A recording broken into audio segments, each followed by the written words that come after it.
Hello everyone, I am Dr. Harpreet Kaur from Law Department, DAV PG College, Dehradun. In every society, almost half of the population is of women, and it is supposed that best creation belongs to her. If any society is seen with the right perspective, it is women who has always formed the foundation of every strong structure. So, taking this as a note, and our framers of our Indian Constitution were very well aware about the condition of the females.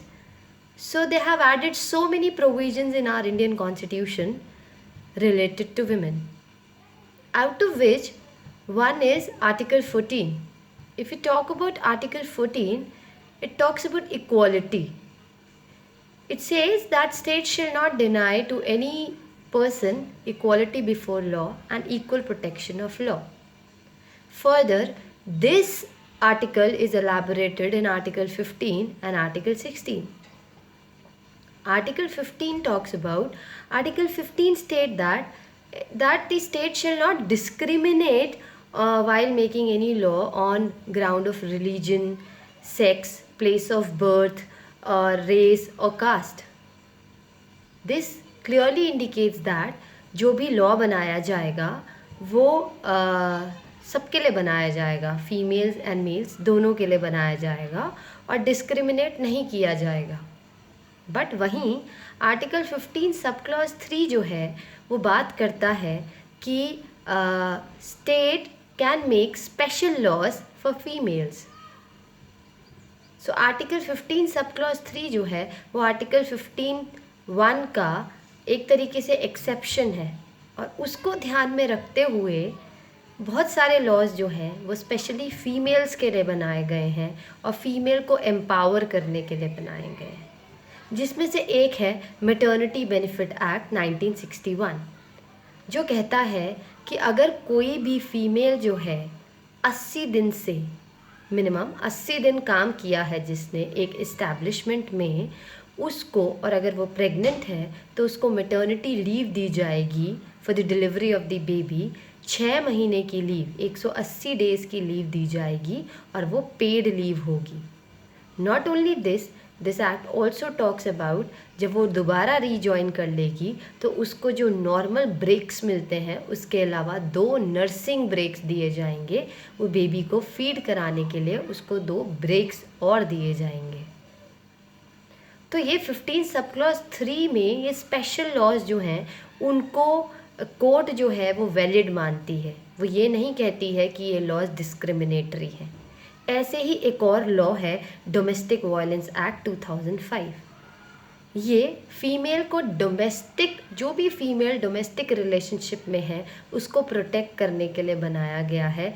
किसी भी तरीके का abuse हो, domestic violence की ये जो term इसमें use की गई है उसको जो डिफ़ाइन किया गया है उसमें ये कहा गया है किसी भी तरीके का एब्यूज़ हो फीमेल को, mental abuse, physical abuse, emotional abuse, torture, cruelty, किसी भी तरीके का जो एब्यूज़ है वो इसमें इंक्लूड कर दिया जाता है. और ये उसको प्रोटेक्ट करने के लिए बनाया गया है. घरेलू हिंसा में अगर कोई उसके साथ प्रॉब्लम होती है तो ये एक्ट उसको प्रोटेक्ट करने के लिए बनाया गया.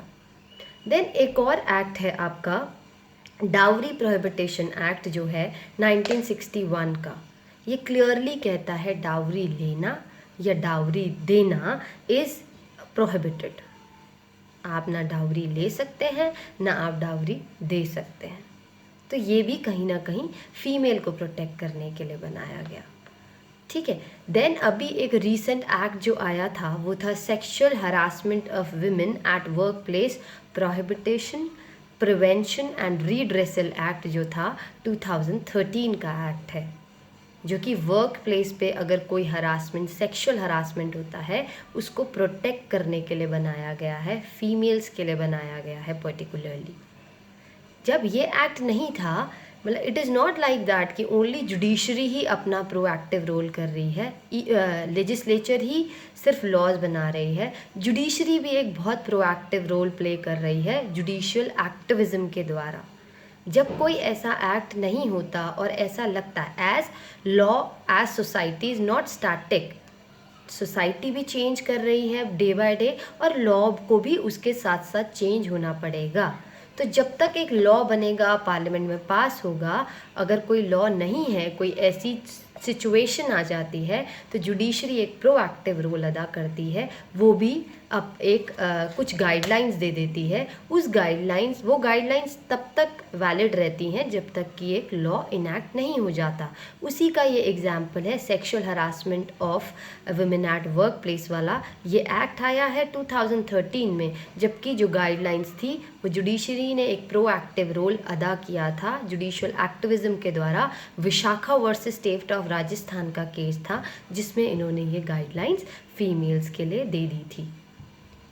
अगर आप देखें, gradually day by day laws are being enacted for females, और जुडिशरी भी फीमेल्स को प्रोटेक्ट करने के लिए, फीमेल्स को एम्पावर करने के लिए बहुत सारी ऐसी गाइडलाइंस देती है। ईव टीजिंग का अभी आ गया है, पहले ईव टीजिंग को हम एज अ ऑफेंस नहीं मानते थे। जस्टिस वर्मा कमेटी की जो रिपोर्ट थी, तो उसके बाद हमारे आईपीसी में, इंडियन पीनल कोड, सीआरपीसी मतलब क्रिमिनल प्रोसीजर कोड में बहुत सारे अमेंडमेंट किए गए हैं, जहाँ पे बहुत सारे ऑफेंसेस ऐसे ऐड कर दिए गए हैं, जैसे कि एसिड अटैक है, और भी बहुत सारी चीज़ें हैं। 376 जो है रेप में ABCD ऐड कर दिया गया है आईपीसी में। तो ये सिर्फ और सिर्फ फीमेल को प्रोटेक्ट करने के लिए किया गया है, फीमेल को एम्पावर करने के लिए किया गया है। तो लेजिस्लेचर जो है डे बाय डे अगर आप देखें तो फीमेल को प्रोटेक्ट करने के लिए लॉज बना रहा है। जुडिशरी भी अपना एक प्रोएक्टिव रोल अदा कर रही है। But the legal machinery can only make the laws. वो सिर्फ आपके लिए लॉज बनाएगा, लेकिन अल्टीमेटली आपके सिर्फ मतलब सोशल और इकोनॉमिक डेवलपमेंट को जो है वो प्रोटेक्ट करने के लिए कुछ लॉज बनाएगा फीमेल्स के लिए, लेकिन अल्टीमेटली फीमेल्स को ही विद करेज अपने लीगल राइट्स के लिए फाइट करना पड़ेगा। बहुत सारी फीमेल्स अपने लॉज़ के बारे में जागरूक ही नहीं हैं, बहुत सारी फीमेल्स को अपने लॉज़ के बारे में पता ही नहीं है कि उनके पास कौन से राइट्स हैं। वी आर इक्वल एंड हमारे पास बहुत सारे ऐसे लॉज हैं जहाँ पर हम अपने राइट्स के लिए फ़ाइट कर सकते हैं। Thank you so much.